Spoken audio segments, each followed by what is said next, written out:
আসসালামু আলাইকুম। আশা করি সবাই ভালো আছেন। আমি এখন এই মুহূর্তে আছি পশ্চিম বুল্লা বাজার, লাখাই থানার, হবিগঞ্জ জেলায়।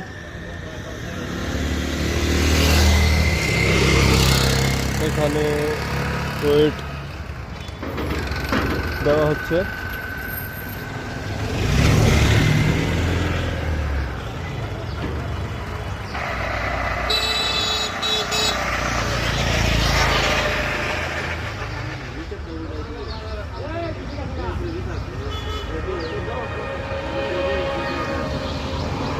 এভাবে গাড়ির হাইট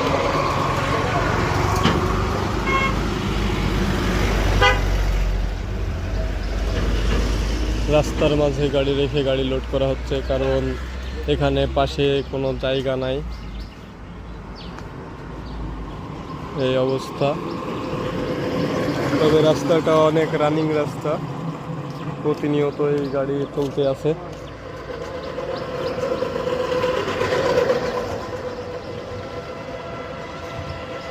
ধন্যবাদ সবাইকে ভিডিওটি দেখার জন্য। আসসালামু আলাইকুম।